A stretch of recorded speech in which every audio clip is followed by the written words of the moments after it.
হলদে ঝুটি মোরগটি।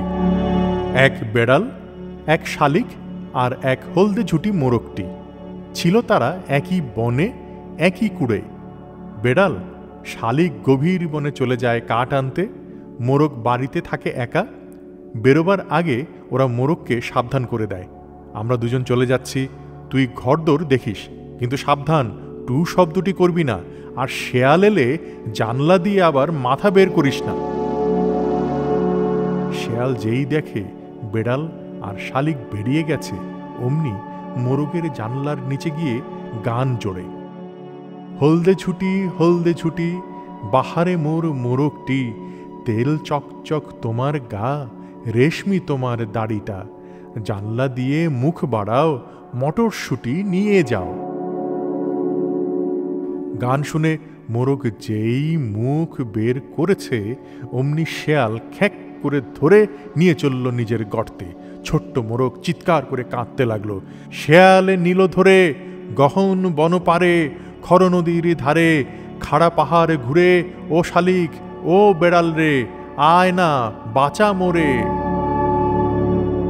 মোরগের কান্না কানে যেতেই বেড়াল আর শালিক শেয়ালের পেছনে ছুটল, মোরগকে ছিনিয়ে আনলো শেয়ালের কাছ থেকে।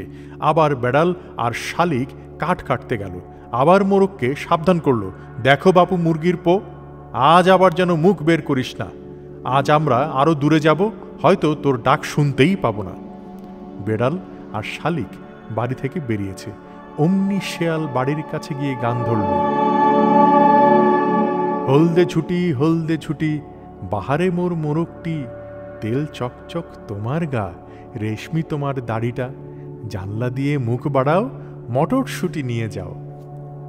মোরগ কিন্তু চুপটি করে বসে রইল, তাই শেয়াল ফের গান ধরল, ছেলেমেয়েরা এ পথ দিয়ে দৌড়ে গিয়েছে, দৌড়ে যেতে গমগুলো সব ছড়িয়ে পড়েছে, মুরগির দল খুঁটে খুঁটে খেতে লেগেছে, মুরগির দল মোরগদের বাদ দিয়েছে। মোরগ জানলা দিয়ে মুখ বের করে বলল, কক কক কক, বাদ দেবে কেন? আর অমনি শিয়াল ওকে খ্যাক করে ধরে নিয়ে চলল নিজের গর্তে।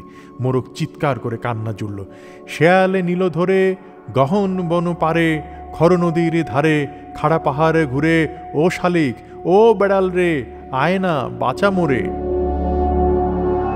মোরগের কান্না কানে পৌঁছতেই শালিক আর বেড়াল শেয়ালের পিছন ছুটল। বেড়াল মাটিতে ছোটে, শালিক বাতাসে ওড়ে। শেয়ালকে ধরে বেড়াল আঁচড়ায়, শালিক ঠোকরায়, কেড়ে নিল মোরগকে। দিন যায়, ফের আবার শালিক বেড়াল গভীর বনে কাঠ কাটতে যাবার জন্য তৈরি হলো।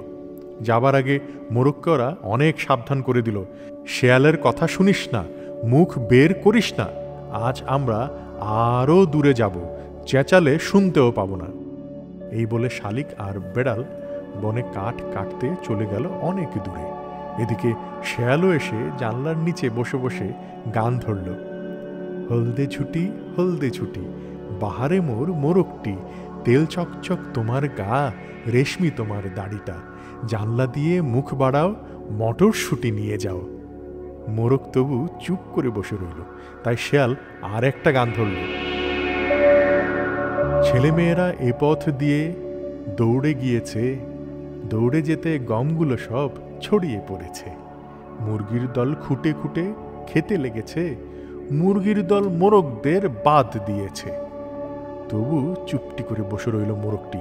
শেয়াল তাই ফের গান ধরল, লোকজনরা এ পথ দিয়ে চলে গিয়েছে, যেতে যেতে বাদামগুলো ছড়িয়ে পড়েছে, মুরগির দল খুঁটে খুঁটে খেতে লেগেছে, মুরগির দল মোরগদের বাদ দিয়েছে। মোরগ তখন জানলা দিয়ে মুখ বের করে বলল, কক কক কক, বাদ দেবে কেন?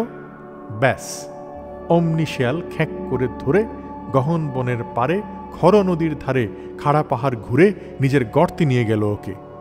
মোরগ যত ডাকে, যত চেঁচায়, শালিক আর বেড়াল কিন্তু কিছু শুনতে পায় না। যখন বাড়ি ফিরল তখন দেখে মোরগ নেই। শালিক আর বেড়াল তখন চলল শেয়ালের পায়ের দাগ ধরে। বেড়াল মাটিতে ছোটে, শালিক বাতাসে ওড়ে। শেষকালে তো শেয়ালের গর্তে পৌঁছল ওরা। বেড়াল বাজনা বাজিয়ে গান আরম্ভ করল, ত্রিম ব্রিম বাজনদার, বল তুলেছে সোনার তার, শেয়াল বোন কি আছে ঘরে, গুটিসুটি কোটর জুড়ে। গান শুনে শেয়াল ভাবল, কে রে এত ভালো বাজনা বাজায়, এমন মিষ্টি করে গায়, দেখি তো। গর্ত ছেড়ে বাইরে এলো শেয়াল। অমনি শালিক আর বেড়াল শেয়ালকে ধরে একেবারে মারণ আর ঠোকন। শেয়ালও ভোঁ ভোঁ দৌড়। শালিক আর বেড়াল তখন মোরগকে চুপড়ির মধ্যে বসিয়ে বয়ে নিয়ে এলো বাড়িতে। তারপর থেকে তারা সুখে স্বচ্ছন্দে বাস করতে লাগলো, এখনো করছে।